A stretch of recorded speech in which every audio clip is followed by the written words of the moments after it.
Hello students आशा करिছো সবে ভালে আছা আজি আমি types of modulus of elasticity কথা পঢ়িম তাৰ আগতে আমি লাষ্ট ক্লাছত কি পঢ়িছিল লাষ্ট এন্ডিংত কি পঢ়িছিল হুকস লৰ কথা পঢ়িছিল হুকস লয় কি কৈছিল যে স্ট্ৰেস আৰু স্ট্ৰেইনৰ মাজত এটা ৰিলেশনশিপ হ'ব আৰু এই ৰিলেশনটো কি স্ট্ৰেস is directly proportional to the strain. Stress or strain directly proportional. The directly proportional mane ki jodi bhalke soa okay jodi moi ko je 1 cm length to bahile jodi moi ko moi deforming force lagai he body to 1 meter বা 1 centimeter change কৰিলো তাৰ পিছত যদি মই দেখো এই বডিটোৰ ৰেষ্টৰিং force কিমান হ'ব তেতিয়া আমি দেখিলো ৰেষ্টৰিং ফোর্স 1 নিউটন কিমান হ'ব 1 Newton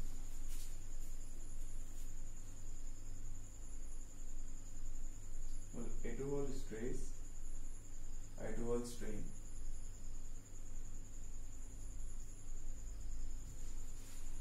It was stress or it was strain. মই কি কলো যে 1 centimeter length to যদি increase হয় তো হি বডি টু ৰেষ্টৰিং ফোর্স মই কিমান পালো according to Hooke's law 1 Newton বা 1 kg যদি কোঅৰ্ডিনেট টু সোয়া কত হল গল সিমিলাৰলি আকো মই এটা এক্সপেৰিমেন্ট কৰিলো और हे एक्सपेरिमेंट कोई देखिलु जे 2 cm लेंथ इंक्रीज करिलु মই डिफॉर्मिंग फोर्स দি পেলাই 2 cm বা 2 मीटर लेंथ इंक्रीज करिलु तार पिছত দেখিলু हे बॉडी टुर ভিতৰত तार पिছত দেখিলু हे बॉडी टुर ভিতৰত বা हे बॉडी टुर रेस्टोरिंग फोर्स কিমান হল 2 अकॉर्डिंग टू हुक्स लॉ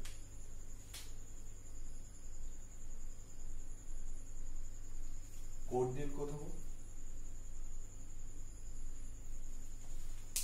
আকো अकॉर्डिंग टू हुक्स लॉ কলে যে এবাৰ ডিফৰ্মিং ফোৰ্স দি পেলাই 3 সেন্টিমিটাৰ আগবঢ়াল তো ডিফৰ্মিং ফোৰ্স যেতিয়া দিম তো বডিটো স্টেবল হ'ব বিচাৰিব আৰু যেতিয়া বডিটো স্টেবল হ'ব তো বডিটোৰ নিজে অপোজিট চালে ডিফৰ্মিং ফোৰ্সৰ অপোজিট ফালে এটা ফোৰ্স দিব কেলে কাৰণ বডিটো স্টেবল হ'ব লাগিব तो बॉडी टू स्टेबल होबले जी डिफॉर्मिंग फोर्स और ऑपोजिट साइडे जोंटू फोर्स दिबो এই फोर्स तो কোৱা হ'ব ৰেষ্টৰিং फोर्स আৰু তেতিয়া দেখিলো যেবা দেখিলে এক্সপেৰিমেন্ট কৰি যে 3 সেন্টিমিটাৰ লেংথ ইনক্ৰিজ কৰিলে by using deforming force 3 centimetre length to increase কৰিলে ডিফৰ্মিং फोर्स দি পেলাই আৰু বডি টু फोर्स লাগিলে और बॉडी पे फोर्स दिसे निजके स्टेबल होबले 3 न्यूटन 3 सेंटीमीटर बाहिले तो 3 न्यूटन फोर्स लागिले हो एते মই এই লাইনটো জয়েন কৰিম সবাই স্ট্ৰেট লাইন হ'ব আৰে স্ট্ৰেট লাইন হৈছে এটো প্ৰপোৰ্শনাল সাইন obviously length যদি ইনক্ৰিজ হোৱা নাই then the body to deforming force লগোৱা নাই और डिफॉर्मिंग फोर्स ना लगाले बॉडी टू एनो क्या रेस्टोरिंग फोर्स लगाबो रेस्टोरिंग फोर्स केতিয়া लगाय जेते बॉडी टू स्टेबल হ'ব বিচাৰে তো বডি টু অলৰেডি স্টেবল হৈ আছে কাৰণ লেংথ টু ইনক্ৰিজ হোৱা নাই গটিকে স্ট্ৰেসও কিমান হ'ব বা ৰেস্টোৰিং ফোৰ্সও কিমান হ'ব 0 তো 0 জয়েন কৰি স্ট্রেট লাইন পালো নে না স্ট্রেট লাইন পালো এন্ড দ্যাট ইজ প্রপোর্শনাল বুঝিছা দ্যাট ইজ প্রপোর্শনালিটি এর যদি প্রপোর্শনালিটি দেখা গম পাই যাবা 1 সেন্টিমিটার বাহিলে 1 নিউটন বাহিব 2 সেন্টিমিটার বাহিলে 2 সেন্টিমিটার হ'ব 3 সেন্টিমিটার হলে 3 নিউটন হ'ব গটিকে সিকোয়েন্সিয়ালি ইনক্রিজ হৈ থাকিব বা সিকোয়েন্সিয়ালি ডিক্রিজিং হ'ব পাৰে গটি গ্ৰাফটো কি হ'ল স্ট্ৰেট লাইন এই প্ৰপোৰ্শনাল সাইনটো অতৰাবলৈ এটা কনস্ট্যান্ট দিব লাগিব আৰু সেই কনস্ট্যান্টটো হৈছে e কিছুমানে কিউ ধৰিব পাৰে your choice and that is called modulus of elasticity তাকে কি কোৱা হয় modulus of elasticity ই কে কোৱা হ'ব মডুলাস অফ ইলাস্টিসিটি আৰু ই অকল মেটেৰিয়েলৰ ওপৰত ডিপেন্ড কৰে হল সব মেটেৰিয়েলৰ ইলাস্টিসিটি প্ৰপাৰ্টি বেলেগ বেলেগ কিছুমানে হুনকালে আগৰ জাগালৈ গুচি আহে কিছুমানে দেৰিকে নিজৰ কনফিগাৰেচন লৈ আহে তো সব মেটেৰিয়েলৰ ইলাস্টিসিটি প্ৰপাৰ্টি বেলেগ বেলেগ হ'ব বুজিছা সব মেটেৰিয়েলৰ ইলাস্টিসিটি প্ৰপাৰ্টিটো বেলেগ বেলেগ হ'বই কাৰণ ষ্টিলৰ কাৰণে বেলেগ ৰাবাৰৰ কাৰণে বেলেগ বিস্কুটৰ কাৰণে বেলেগ বিস্কুট অলপ ফোৰ্স দিলে ভাঙি যায় গতিকে সবৰে ইলাস্টিসিটি প্ৰপাৰ্টি কি কয় বেলেগ বেলেগ সেইটো কাৰণে ই সবৰ কাৰণে বেলেগ বেলেগ হ'ব সেইকাৰণে ই ডিপেন্ডস অনলি অন মেটেৰিয়েল হি মেটেৰিয়েলৰ ওপৰত ডিপেন্ড কৰিব হি মেটেৰিয়েলটো চাই মিলিহে ক'ব পাৰিব যে ইয়াত ষ্ট্ৰেছ কিমান হ'ব বা ষ্ট্ৰেইন কিমান হ'ব পাৰে দ্যাট ইজ ই ওকে তো আমি লাষ্ট টাইম দেখিছিলো লাষ্ট ফিউ ক্লাছত ষ্ট্ৰেছৰ তিনটা ভাগ আছে ষ্ট্ৰেইনৰ তিনটা ভাগ আছে মডুলাস অফ ইলাস্টিসিটি বেয়া হ'ব নহয় তো হিউটো তিনটা ভাগ কৰিব লাগিব নহলে কাজিয়া হ'ব কব ষ্ট্ৰেছৰ তিনটা ভাগ আছে ষ্ট্ৰেইনৰ তিনটা ভাগ আছে মোৰনো কিয় তিনটা ভাগ নহব গতিকে সেইকাৰণে ইয়াৰো মই এতিয়া তিনটা ভাগ কৰিম অবভিয়াছলি হ'বই ষ্ট্ৰেছ তিনটা ভিতৰ আছে ষ্ট্ৰেইন তিনটা ভিতৰ আছে ই মানে কি ষ্ট্ৰেছ আপন ষ্ট্ৰেছ তিনিবিধৰ ষ্ট্ৰেছ তিনিবিধৰ ষ্ট্ৰেইন তো তিনিবিধৰ আমি ই পামনে নাই বুজিছা গতিকে সেই ই টাইপছৰ কথা আজি ভিডিঅ'টোত পঢ়িম that is modulus of elasticity আৰু ইয়াৰ আমি টাইপছৰ কথা পঢ়িম প্ৰথম টাইপটোৰ নাম দিলে Young's modulus of elasticity প্ৰথমটো টাইপটোৰ নাম কি দিলে Young's modulus of elasticity এই ওপৰ ডেফিনেশনটো মন কৰিবা এটো চাবা এটো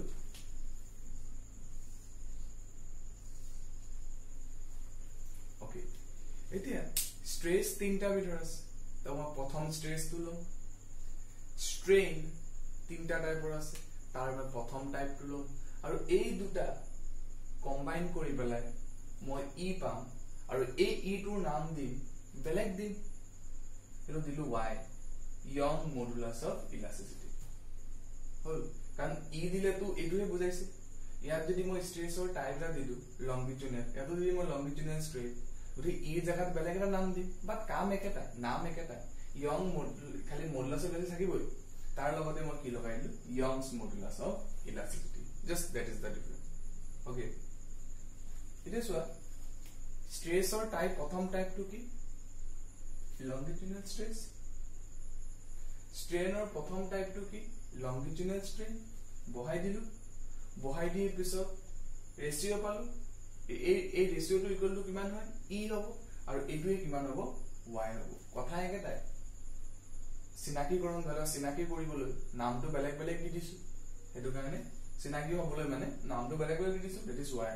যদি y যদি কয় ন তোমালোকে গম পাবা যে মডুলাস অফ ইলাস্টিসিটিৰ এটা টাইপ হয় মডুলাস অফ ইলাস্টিসিটি এটা টাইপ যাৰ নামকৰণ ই ৰে নকৰি ইয়াত y ৰে কৰিছে okay longitudinal stress upon longitudinal strain থাকিলে তাক কোৱা হ'ব Young's modulus of elasticity longitudinal stress ৰ ফৰ্মুলা কি F by হনেকো stress ৰ ফৰ্মুলা যি হ'ব longitudinal হওক shearing হওক বা normal stress হওক বা hydraulic stress বুলি কোৱা হয় সবৰে ফৰ্মুলা কি হ'ব stress ৰ ফৰ্মুলা কি force upon area আৰু সবতে force upon area হ'ব but longitudinal strain or formula কি আছে longitudinal strain কি আছে এটো বডি ডিফর্মিং ফোর্স লগাছে সিধা সিধি লিনিয়ারলি কিমান লেংথ চেঞ্জ হ'ব অরিজিনাল লেংথত কে কিমান চেঞ্জ হ'ব তাকে কোৱা হ'ব কি longitudinal stress মন আছে নে মনত পৰিছে কি হ'ব চেঞ্জ কিমান হ'ব del L divided by original length longitudinal strain মানে আসলে change in length upon original length তাকে কোৱা হয় longitudinal or linear strain মানে ডাইমেনশন যদি বডিটোৰ যদি ডাইমেনশন চেঞ্জ হয় তাকে কোৱা হ'ব strain গতিকে ডাইমেনশনটো বহুত ধৰণে চেঞ্জ হ'ব পাৰে বডিটোৰ ভলিউম চেঞ্জ হ'ব পাৰে বডিটোৰ লেংথ চেঞ্জ হ'ব পাৰে গতিকে মই প্ৰথমতে স্টাৰ্ট কৰিছো লেংথৰ ওপৰত লৈ longitudinal strain মানে বডিটোৰ লেংথটো চেঞ্জ হ'ল, কিমান চেঞ্জ হ'ল, ডেল এল চেঞ্জ হ'ল, কিমানৰ ওপৰত চেঞ্জ হ'ল, অৰিজিনেল লেংথৰ ৰেসপেক্টত চেঞ্জ হ'ল, তাকে কোৱা হয় লংগিটুডিনেল ষ্ট্ৰেইন। য'ত মই লাষ্ট ক্লাছত তাৰ ফৰ্মুলাবোৰ মই কৈ দিছো, ডেল এল আপন এল। ঠিক আছে, এই এল টো তলৰ এল টো ওপৰলৈ গুচি গ'ল আৰু এই এ টো তললৈ গুচি আহিলে, কিমান হ'ব এফ এল এ ডেল এল। ওকে, যদি সোধে যে মডুলাস অফ ইলাস্টিসিটি ইউনিট কি, স্ট্রেস আপন স্ট্রেস। স্ট্ৰেইনৰ ইউনিট থাকে নে বাৰু? স্ট্ৰেইনৰ ইউনিট নাথাকে। ইয়াৰ পৰা চালে বেছি ভালকে গম পাবা, del L upon L. Del মানে length, change in length metre, original length metre, metre metre cancel, অকল কাৰ থাকিব? এই স্ট্ৰেছৰ থাকিব। স্ট্ৰেছৰ কি হয়? Newton per metre square. That is Young's modulus of elasticity. বুঝি পালা? যেতিয়া longitudinal stress, যেতিয়া longitudinal strain ডিভাইড কৰিব, তেতিয়া আমি এটা পাম E, আৰু বাক E নাম নিদি পেলাই কি দি দিম ইয়াত Y। যেতিয়া আমি চিনি পাম যেটো Y মানে হ'ল longitudinal stress upon longitudinal strain। Type 2 shear modulus of elasticity, ইয়াক G এ ডিফাইন কৰে। ये डिफाइन करेंगे G। टाइप नंबर 2 क्वेश्चन लो, तीनटा स्ट्रेस तीनटा स्ट्रेन, तार पर हमें रेशियो ला। तो शेयर मॉडुलस ऑफ इलास्टिसिटी केले हो नाम तो ते गम पाए, यात की আছে स्ट्रेस। स्ट्रेस और टाइप 2 की আছে शेयरिंग स्ट्रेस। स्ट्रेन और टाइप 2 की আছে शेयरिंग स्ट्रेन। যদি মই ইয়াত sharing stress upon sharing strain দিও ই পাম, বাট নাম তো হল शेयरिंग এখানে নাম এটা বেলেগ নাম দি দিম, that is called G। G is shear modulus of elasticity। নাম যদি গম পায়, shearing stress divided by shearing strain। এই shear টো আহি পেলাই ইয়াত আহি গ'ল, তো shear আৰু E মান stress upon stress মানে কি modulus of elasticity, and shear modulus of elasticity হৈ গ'ল। okay, and stress or সদায় ফৰ্মুলা কি থাকে F by A। okay, and last class মই পঢ়াইছিলো যে shearing strainer ফৰ্মুলাটো কি আছিল, অলপ মনত পৰিব চাগে। প্ৰথমে বডিটো এনেকুৱা আছিল, তাৰ পিছত এই বডিটোক মই টেনজেনশিয়ালি ফোৰ্স দিলো, কি কৰিলো মই এই বডিটোক মই টেনজেনশিয়ালি ফোৰ্স দিলো, বেকা হৈ গ'ল। মনত পৰিলে কিমান ডিসপ্লেসমেন্ট হ'ল ডেল এক্স।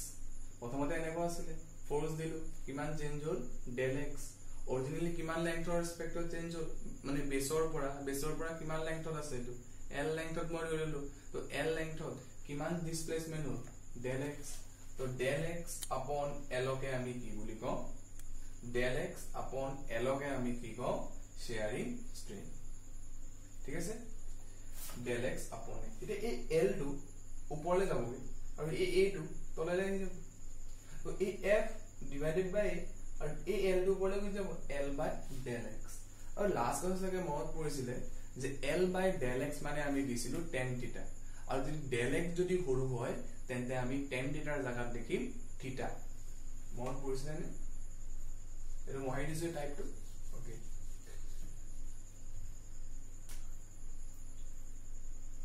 প্ৰথমতে এনেকুৱা আছিল বডি এটা, মই এটা কি কৰিলো টেনজেনশিয়ালি ফোর্স দিলো, ই কি হৈ গ'ল বেকা হৈ গ'ল। অৰিজিনালি কেনেকুৱা আছিল, এনেকুৱা আছিল, অৰিজিনালি গৈ পেলাই বেকা হৈ গ'ল ফোর্স দিয়া। তো এইটো ডিসপ্লেসমেন্ট ডেল এক্স, কিমান লৈছিলো মই ডেল এক্স মানে ধৰিছিলো ডেল এইটো এনেকুৱা ধৰিলো ডেল এক্স। এই দুটা মাজৰ এংগলটো থিটা আছিল নে, আৰু ইয়াৰ লেংথটো এল আছিল নে নাই হ'ল। যদি লগোৱা some people have curly black hair, turn permanently, P গুণটো হ'ব L upon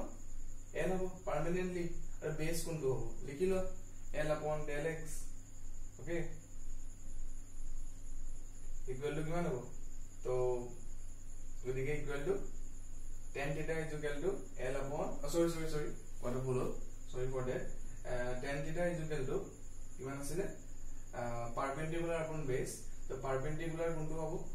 এটো হ'ব এই ট্রায়াঙ্গলটো সর del x upon কি বেস কিমান হ'ব L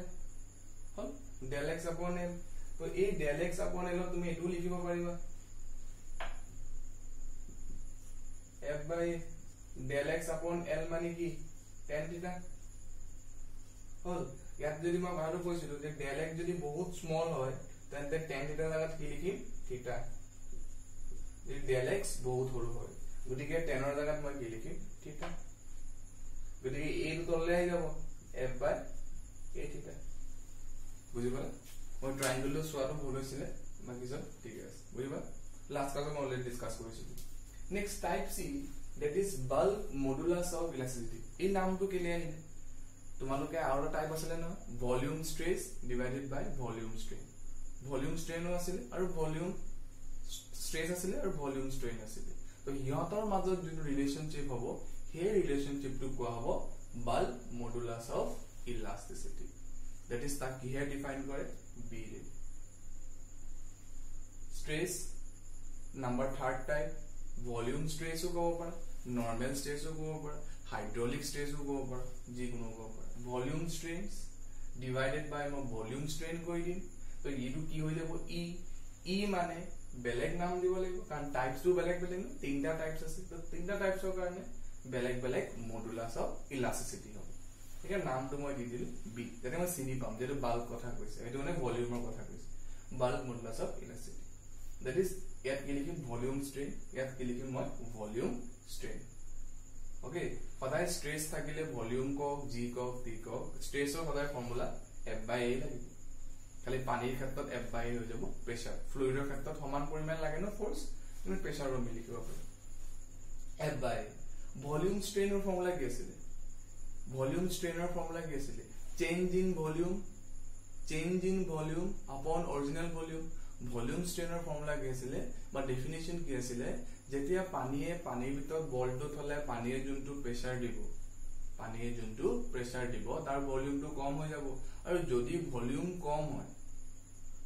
যদি কম হয় তো obviously চেঞ্জ টু মাইনাস হ'বনে নাই বাৰু মই লাষ্ট ক্লাসতো কৈছিলো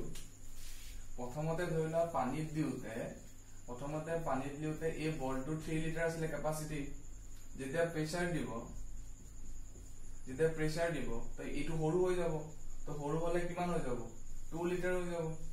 যদি 2 লিটাৰ হৈ যায় ভলিউম কিমান চেঞ্জ হ'ল প্ৰথমতে আছিল 3 পালো কিমান 2 কিমান চেঞ্জ হ'ল আসলে -1 চেঞ্জ হলে 2 পাবা 3 প্ৰথমতে আছিল আমি মানে প্ৰেসাৰ দিয়াৰ পিছত কি হ'ল ভলিউম কম হ'ল কিমান হ'ল 2 কিমান চেঞ্জ হ'ল -1 এটো কাৰণে কি লাগিব মাইনাস কিমান চেঞ্জ হ'ল মই দিলো del v ডিভাইডেড বাই অৰিজিনাল v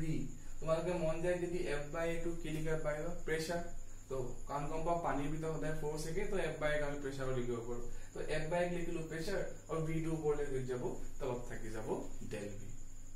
গতিকে আমি আজি কি শিকিলো হুকস লৰ কথা শিকিলো হুকস লৰ গ্ৰাফৰ কথা শিকিলো কেনেকৈ প্ৰপোৰ্শনাল হয় তো কি বুলি কৈছিলে গ্ৰাফটো এটা ইনক্ৰিজিং হ'ব বুলি স্ট্ৰেইট লাইন হ'ব লিনিয়াৰ হ'ব দ্যাটস হোৱাই ইটস প্ৰপোৰ্শনাল বুলি কোৱা হয় ঠিক আছে তাৰ পৰা এই প্ৰপোৰ্শনাল সাইনটো আতৰাবলৈ কি ইউজ কৰিছিলে এটা কনস্ট্যান্ট এই কনস্ট্যান্টটো কি বুলি কোৱা হয় ই মানে হৈছে মডুলাস অফ ইলাস্টিসিটি আৰু ই টোক মই উলাই পেলাই সিম্পলিফাই কৰি স্ট্ৰেইনটো তললৈ লৈলো স্ট্ৰেস আপন স্ট্ৰেইন কিন্তু স্ট্ৰেস তিনি প্ৰকাৰ স্ট্ৰেইন তিনি প্ৰকাৰ তো নহলে ই বেয়া পাব কাৰণ স্ট্ৰেসও তিনি প্ৰকাৰ স্ট্ৰেইনও তিনি প্ৰকাৰ তো ই কব মুকুটো 3 টাইপস বনাইলো তো ইউ 3 টাইপস অফ বনাই ললে কাৰণ তিনটা টাইপৰ স্ট্ৰেস আছে গতিকে ইউ তিনটা টাইপ বনি যাব that is the first one is Young's modulus of elasticity কি আছিল longitudinal stress প্ৰথম টাইপটো longitudinal stress upon longitudinal strain মানে কিমান লেংথ চেঞ্জ হ'ল নেক্সট আহিলে shear modulus of elasticity এটো কেনেকৈ হ'ব যেতিয়া shearing stress divided by shearing strain যেটা হৈ যাব shear modulus of elasticity that g ৰে ডিফাইন কৰা হয় last is a bulk modulus of elasticity এটো কেতিয়া ইউজ হ'ব যেতিয়া তোমার number third stress use করি that is volume strains and divided by volume strain ইয়াক আমি normal stress ও কব পাৰো তাৰপিছত hydraulic stress ও কব পাৰো বহুত টাইপস আছে এখানে বহুত কনফিউজিং আৰ normal stress আৰ কিতাবত বিচাৰি পোৱা নাই কিন্তু ভলিউম ও ওপৰে hydraulic ও যিকোনো দিব পাৰে গতিকে তাৰ পৰা আমি ডিফাইন কৰি পেলাই b পালো মোস্ট ইম্পৰ্টেন্ট ফ্যাক্ট ইউনিট কিমান হ'ব ই স্ট্ৰেইনৰ ইউনিট নাথাকে স্ট্ৰেসৰ ইউনিট থাকিব এটোই হ'ব ই unit it is Newton upon square okay গতিকে আজিলৈ ইমানতে শেষ কৰো গতিকে থ্যাংক ইউ বাই